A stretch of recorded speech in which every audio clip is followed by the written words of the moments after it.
Cheriyanad railway സ്റ്റേഷനെ സംബന്ധിച്ച് സൂചിപ്പിച്ചു. 36 acre സ്ഥലം സ്വന്തമായിട്ടുള്ള പ്രദേശമാണ്. റെയിൽവേക്ക് ഏറ്റവും കൂടുതൽ പ്രദേശമുള്ള മേഖലയാണ് ചെറിയനാട്.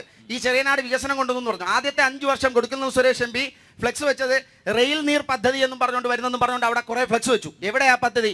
അതിനുശേഷം ഫ്രൂട്ട്സ് സ്റ്റോറേജ് സിസ്റ്റം എന്നും പറഞ്ഞ് അടുത്ത 5 വർഷം ഫ്ലെക്സ് വെച്ചു. എവിടെയാ പദ്ധതി? ഹൃദ്രോഗ വൈദഗ്ധ്യം പുലർത്താൻ പോകുന്ന ഹോസ്പിറ്റൽ വരുന്നു പറഞ്ഞുകൊണ്ട് അടുത്ത 5 വർഷം ഫ്ലെക്സ് വെച്ചു. എവിടെയാ പദ്ധതി? ഇതേപോലെ എടുത്തു കാണിക്കാനെന്ന ഒട്ടനവധി പദ്ധതിയുടെ ഫ്ലെക്സുകൾ മാത്രമാണ് ഈ മണ്ഡലത്തിലാകെ കാണാനുള്ളത്. അതിനുള്ളൊരു പരിഹാരമായിരിക്കും ഈ പ്രാവശ്യത്തെ തെരഞ്ഞെടുപ്പ് എന്നുള്ളതാണ് ഞങ്ങൾക്ക് സൂചിപ്പിക്കാനുള്ളത്. LDFന്റെ പ്രതിനിധിയാണെന്ന് തോന്നുന്നു ചോദിച്ച ചോദ്യം. ഇവിടെ മത്സരിക്കുന്ന അരുൺ എന്ന് പറഞ്ഞ സ്ഥാനാർത്ഥിയെ പറ്റി നിങ്ങൾക്ക് അറിയാത്തതുകൊണ്ടാണ്. ഇവിടെ 2 കർഷകർ ആത്മഹത്യ ചെയ്ത ജില്ലയാണ് ഈ ജില്ല.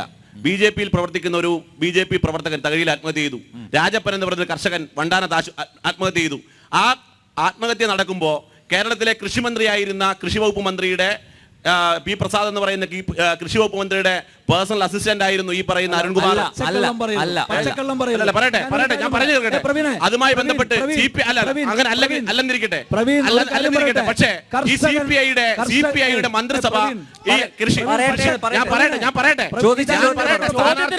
ഞാൻ ചോദിക്കുന്നത് ഞാൻ മറുപടി പറയാം. ചെറിയനാട്ടെ ഒരു കാര്യമാണ് ചോദിച്ചത്. ഞാൻ മറുപടി പറയാന്നേ. ഞാൻ പറയട്ടെ ചെറിയനാട്ടെ വികസനവുമായി ബന്ധപ്പെട്ട് ചങ്ങനാശ്ശേരിയിലും മാവേലിക്കരയിലും അതുപോലെ തന്നെ ഈ പറയുന്ന ചെങ്ങന്നൂർ അടക്കമുള്ള റെയിൽവേ സ്റ്റേഷനിൽ നടത്തിയ വികസന പ്രവർത്തനങ്ങൾ ഇവിടുത്തെ നാട്ടുകാർക്ക് അറിയാം. ഒരു തരത്തിലുള്ള ഇടപെടലും നടത്താൻ കഴിയാത്ത ഒരു CPIയുടെ ഒരു സ്ഥാനാർത്ഥി ഇവിടെ മത്സരിക്കുമ്പോൾ